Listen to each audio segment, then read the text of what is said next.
സുന്നികൾക്ക് ഒരു ഗുണം ചെയ്യില്ല. പക്ഷേ വോട്ട് സുന്നികൾക്ക് വേണം. ഒരു സമ്മേളനം നടത്തിയ വരെ അതിന്റെ ആനുകൂല്യം അവർക്ക് വേണം. അപ്പൊ ആകെ നമുക്ക് ഉണ്ടായത് പട്ടിക്കാട്ട് സമ്മേളനം ഉണ്ടാകാം, ഇടയ്ക്കൊരു താലൂക്ക് സമ്മേളനം ഉണ്ടാവും. പട്ടിക്കാട് സമ്മേളനം നമുക്കറിയില്ല. അധ്യക്ഷൻ ലീഗിന്റെ പ്രസിഡന്റ്, ഉദ്ഘാടനം ലീഗിന്റെ മന്ത്രി, മുഖ്യപ്രസംഗം ലീഗിന്റെ MP. പിന്നെ മുസ്ലിംമാർക്ക് എന്താ പണി? അത് സ്വാഗതവും നന്ദിയും പറയലാണ്. അത് സ്വാഗതം പറയുമ്പോഴൊക്കെ നമ്മളാണ് എത്തിപ്പെടൂല, നന്ദി ആകുമ്പോഴൊക്കെ നമ്മൾ പോരും ചെയ്യും. പിന്നെ ഈ മുസ്ലിംമാരെന്താ പറഞ്ഞെന്ന് പൊതുവെ നമ്മൾ കേൾക്കലില്ല. രാവിലെ ചന്ദ്രിക കണ്ടിട്ട് എടുത്ത റഹ്മാനായ റബ്ബെ CH ചൂണ്ടിക്കാട്ടി, സേട്ടു സാഹിബ് വരച്ചു കാട്ടി, ഇവരെ കൊരക്കലും വിരക്കലും ചാടലും അല്ലാതെ മുസ്ലിംമാരെന്ത് പറഞ്ഞു അതിവര് അനുവദിക്കൂല. എന്നാൽ AP അബൂബക്കർ മുസ്ലിയാർ വന്ന ശേഷം 78 SYSന്റെ ഒരു സമ്മേളനം വരിക കോഴിക്കോട്. അപ്പൊ മൂപ്പര് പറഞ്ഞു, അധ്യക്ഷനാരാ? അധ്യക്ഷൻ കണ്ണിയത്ത്. ഉദ്ഘാടനാരാ? ഉദ്ഘാടനം EK അബൂബക്കർ മുസ്ലിയാരും. അത് ശരി. അപ്പൊ മറ്റവർക്ക് ഓർക്ക് മാത്രമല്ല, എല്ലാവരും വന്നോട്ടെ. ഇവിടെ ഒരുപാട് രാഷ്ട്രീയ സംഘടനകളില്ലേ, എല്ലാവരും വന്നു പോയിക്കോട്ടെ, ഓരോ സൗകര്യം പോലെ വന്നു പോയിക്കോട്ടെ. അതിനൊരു സെമിനാറോ സിമ്പോസിയോ വെക്കുക, എല്ലാവരും വന്നോട്ടെ. ഒരു പാർട്ടിന് മതം പറയുന്ന കാര്യത്തിൽ രാഷ്ട്രീയക്കാരൻ വന്ന് മത്സര പറയണ്ട. പണ്ഡിതന്മാരോട് എനിക്കൊരു കാര്യം ഉപദേശിക്കാറുണ്ട്, നിങ്ങളാരും ഗ്രന്ഥം ചുമക്കുന്ന കഴുതകളാകരുത്. ആരോട്? കണ്ണീയത്തിനെ പോലുള്ള ആൾക്കാരെ ഇരുത്തിയിട്ട് CHന്റെ പ്രസംഗം അതൊക്കെ ഇപ്പൊ ഇങ്ങനെ മേശമരം ഇങ്ങനെ കവുന്ന് കിടക്കല. എനിക്കൊരു കാര്യമേ പറയാറുള്ളൂ, നിങ്ങളാരും ഗ്രന്ഥം ചുമക്കുന്ന കഴുതകളാകാൻ പാടില്ലോ. അതൊക്കെ സാധുക്കള് എന്നാ കൈത ആണ്ടാന്നുള്ള കേട്ടങ്ങള് അവിടെ അറിയി പോലും ചെയ്യും. ഇവനാക്കി അയച്ചലാണ്. അപ്പൊ കാന്തപുരം AP അബൂബക്കർ മുസ്ലിയാർ വന്ന ശേഷം പ്രശ്നം തുടങ്ങി. ശരിയാ. എങ്ങനെയാ പ്രശ്നം തുടങ്ങിയത്? ഇത് സമസ്ത, അത് മുസ്ലിങ്ങളെ ആത്മീയ സംഘടനയാണ്. SYS മുസ്ലിങ്ങളെ ആത്മീയ സംഘടനയാണ്. ഈ സംഘടനയിലൊക്കെ അവര് മതപണ്ഡിതന്മാർ കാര്യം പറയട്ടെ, എന്നാൽ രാഷ്ട്രീയക്കാരെല്ലാരും സഹായം വേണം, എല്ലാരും വന്നോട്ടെ, ഒരു പാർട്ടിക്കാരെ മാത്രം ആക്കണ്ട. ഇപ്പൊ നിങ്ങൾ നോക്കൂ, ഇവിടത്തെ പ്രാസംഗികം പറഞ്ഞൊരു പ്രധാന വിഷയം തരണങ്ങള്, പണ്ട് പള്ളി മദ്രസ കമ്മിറ്റിയില് വേറെ ഒരു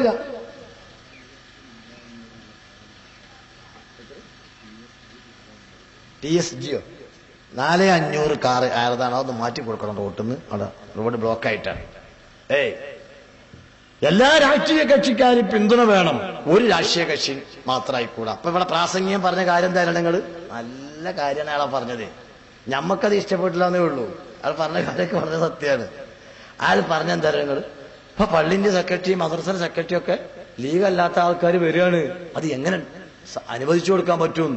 അപ്പൊ ഇവരെന്താ മനസ്സിലാക്കണില്ല നിങ്ങൾ, ഈ ലീഗ് അവര് ലീഗ് പറഞ്ഞ തജ്സ്കരിക്കണ ഖുർആന്റെ നടുക്കഷ്ണല്ലേ ഞങ്ങള് ലീഗേ, അതല്ലാതെ ഒന്നും ആകാൻ പാടില്ല. അപ്പൊ നിങ്ങൾ നോക്കി, CPMന്റെ ജില്ലാ സെക്രട്ടറി സൈദാലുട്ടിയാക്ക ഉംറക്ക് പോയി റമദാന്റെ തലേമാസം. ഞാൻ അവിടെ ഉണ്ടായിരുന്നു, ഹറമിലുണ്ടായിരുന്നു. ഇയാൾക്ക് നടക്കാനൊന്നും കഴിയാത്തോണ്ട് ആ ഉന്തു വണ്ടിയിലുണ്ട്. ഇയാളെങ്ങനെ ഇയാളെ മകനോ എങ്ങനെ തവാഫ് ചെയ്യിപ്പിക്കുന്നുണ്ട്, സൈ ചെയ്യിപ്പിക്കുന്നുണ്ട്. ഇതൊക്കെ പാടെ കണ്ടു. എനിക്ക് ഭയങ്കര സന്തോഷമായി. എന്തായാലും നിങ്ങൾ കാര്യം എന്തായാലും ഒരു ചെറിയ ചാരൽ നമ്മൾ തമ്മിൽ ഉണ്ടായതുകൊണ്ട് ഇത്രയെങ്കിലും ഒരു മാറ്റം വന്നല്ലോ എന്നുള്ളത്, അതൊരു ചെറിയ മാറ്റാണ്. ഇപ്പൊ MA ബേബി ഇന്നലെ ആജിയമാരങ്ങനെ കാണാൻ വേണ്ടി വന്നിട്ട് ആള് പറയാണ്, എനിക്ക് കുട്ടിക്കാലം മുതൽ ഹജ്ജ് ചെയ്യാൻ ആഗ്രഹമുണ്ട്. ഒരാഗ്രഹം ഉണ്ടായല്ലോ, അല്ല ഇങ്ങനെ ഒരാഗ്രഹം ഉണ്ടായില്ലേ, ഇനി ആഗ്രഹം ഉണ്ടാ മാത്രം പോരാ ബേബി, അത് കുറച്ച് കാര്യമുണ്ട്, അതും കൂടി ചെയ്യുന്നതിന് ഇന്ത്യയിൽ എതിരൊന്നുമില്ല.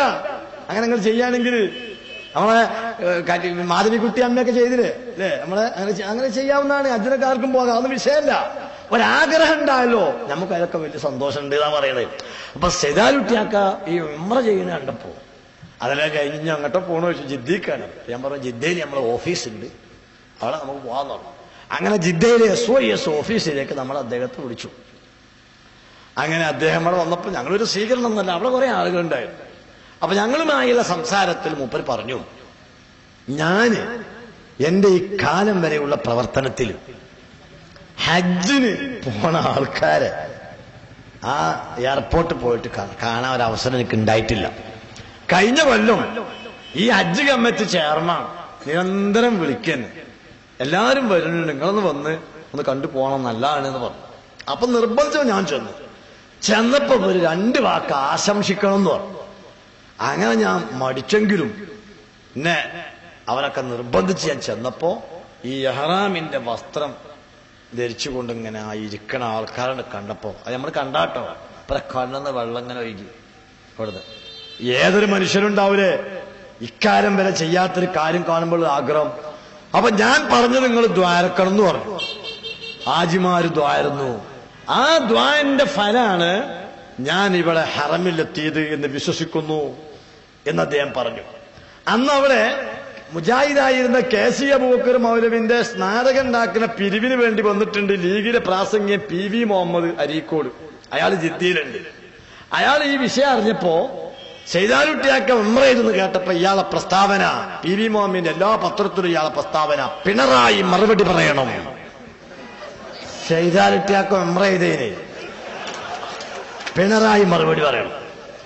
അപ്പൊ എന്താണ് ഈ ബുദ്ധിയില്ലാത്ത കമ്പനി മനസ്സിലാക്കേണ്ടത്? ഞങ്ങള് ഇവര് മുസ്ലിം ലീഗ് എന്ന് പറഞ്ഞ പള്ളി, മദ്രസ, ഹറമ് ഒക്കെ ഇവർക്ക് മാത്രമാണ്. അതുകൊണ്ടാണ് ഇപ്രാവശ്യം ഹജ്ജ് ഹൗസ് ഉദ്ഘാടനത്തിന് രസമുണ്ടായി. നമ്മളെ പാലുപൊളി മോമോട്ടിക്ക് വയസ്സ് കുറെ ആയില്ലേ. അതുകൊണ്ട് മൂപ്പര് മറന്നിട്ടോ ഇനി വയസ്സ് കൂടിയോണ്ടോന്ന് അറിയില്ല. മൂപ്പര് പ്രസംഗത്തിൽ പറഞ്ഞു ഈ ഹജ്ജ് ഹൗസിന് 2004 ശിഹാബ് തങ്ങൾ തറക്കല്ലിട്ടാന്ന് പറഞ്ഞു. പൊള്ളാണത്. ഈ ഹജ്ജ് ഹൗസിനല്ല ശിഹാബ് തങ്ങൾ തറക്കല്ലിട്ടത്. മൂപ്പര അവിടുന്ന് 5 കിലോമീറ്റർ അപ്പുറം മൂപ്പര സംഘടന പാർട്ടിക്കാർ നടത്തുന്ന ഒരു സ്കൂളിലെ മുറ്റത്താ തറക്കല്ലിട്ട്. എന്താ ഹജ്ജിനൊരു 15 ദിവസം ഇത് ആവശ്യമുള്ളത് കഴിഞ്ഞാൽ നമുക്ക് സ്കൂൾ നടത്താലോ എന്നുള്ളവർക്ക് ഒരു സ്കൂൾ മുറ്റത്താ.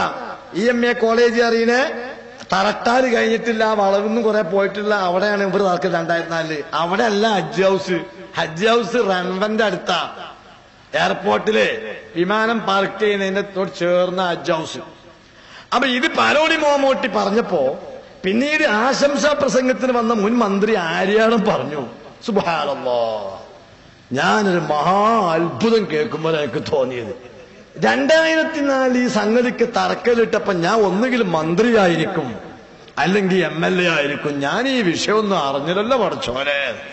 ആര്യാണ്ട് എങ്ങനെ അറിയാം? ആര്യാതെ മുസ്ലിം അല്ലല്ലോ. മുസ്ലിം ആരാ? ലീഗ് മാത്രം ഇസ്ലാം, അവര് മാത്രം മുസ്ലിം, അവർക്ക് മാത്രം ഹറമ്, അവർക്ക് മാത്രം പള്ളി. ഇപ്പൊ പള്ളി കമ്മിറ്റി തെരഞ്ഞെടുപ്പ് ഉണ്ടാകുമ്പോ, മദ്രസ കമ്മിറ്റി തെരഞ്ഞെടുപ്പുമ്പോ ചില രാഷ്ട്രീയ കക്ഷിക്കാരൊക്കെ അല്ല ഒരു മെമ്പറായിക്കോളാം, ഞാനും വേണമെങ്കിൽ ഒരു മെമ്പറായിക്കോളാം എന്ന് പറയുമ്പോ നേരത്തെ ഈ ഗവൺമെന്റ് വരുന്ന ഇടതുപക്ഷമാണ് നേരത്തെ ഭരിക്കുമ്പോ വിദ്യാഭ്യാസം അത് ക്രിസ്ത്യാനിയൊക്കെ, UDF ഭരിക്കുമ്പോ വിദ്യാഭ്യാസം അത് ലീഗിന്, ഇങ്ങനെയാണല്ലോ. ഇതുപോലെ പള്ളി കമ്മിറ്റി, ആ വിഷയം മദ്രസ കമ്മിറ്റി, അതൊന്നും ഇവരാരും അടുക്കൂല. അത് ഞമ്മക്ക് പറഞ്ഞല്ല. എന്നാ ഇപ്പൊ അതിനൊരു മാറ്റം വന്നു.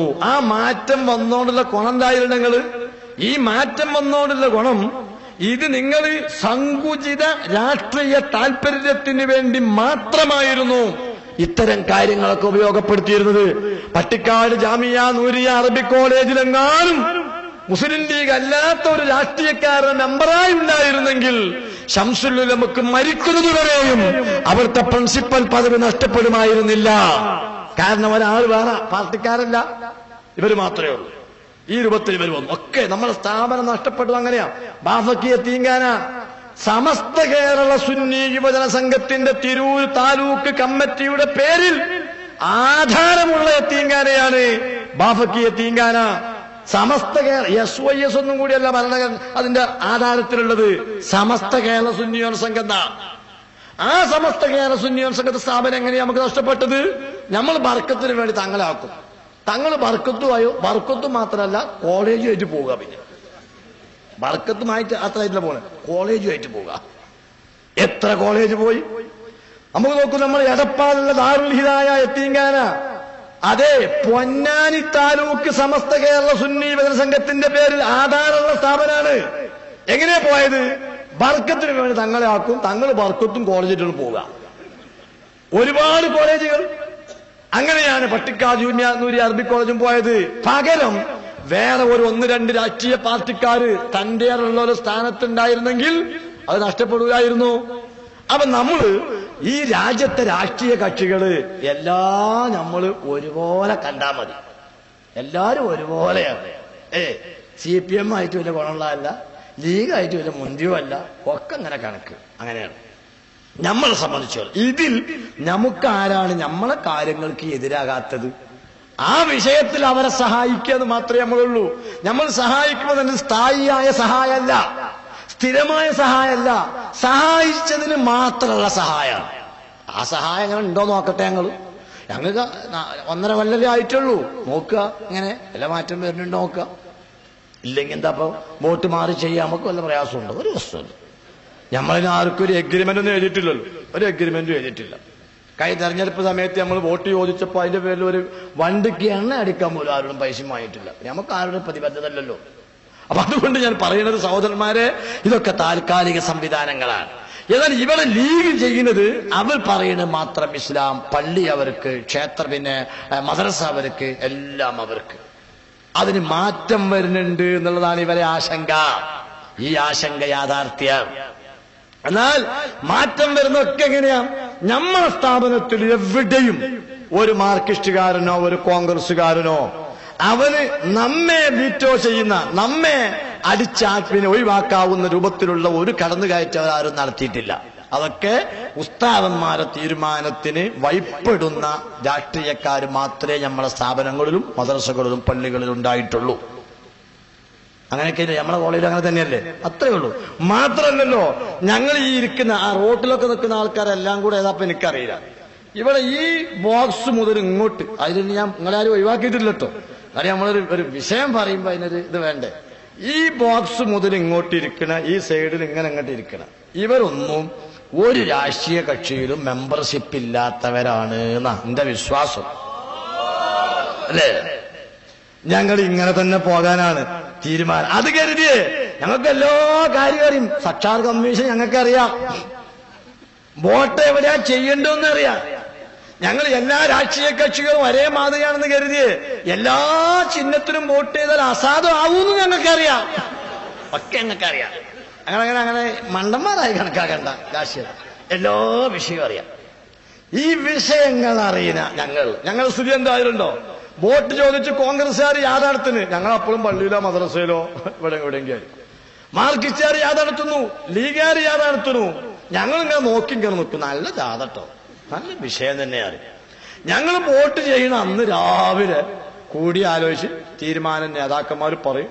ആ മണ്ഡലത്തിൽ ഇന്നാക്കി ചെയ്താൽ മതി, ഈ മണ്ഡലത്തിൽ ഇന്നാക്കാണ്, ഈ മണ്ഡലത്തിൽ ഇന്ന ആള്, പക്ഷെ ആ പാർട്ടിക്കാരനല്ല മറ്റേ മണ്ഡലത്തിൽ ഇന്നൊക്കെ വോട്ട് ചെയ്തോളി. ഇതിന്റെ തീരുമാനമൊക്കെ നമ്മൾ ചിലപ്പോൾ നമ്മൾ മൊത്തം കേരളത്തിൽ ഒറ്റ കക്ഷിക്കാണെന്നും പറയും. അതൊക്കെ അന്ന് പറയും. അടുത്ത തെരഞ്ഞെടുപ്പ് ആർക്കാ വോട്ട് തരെ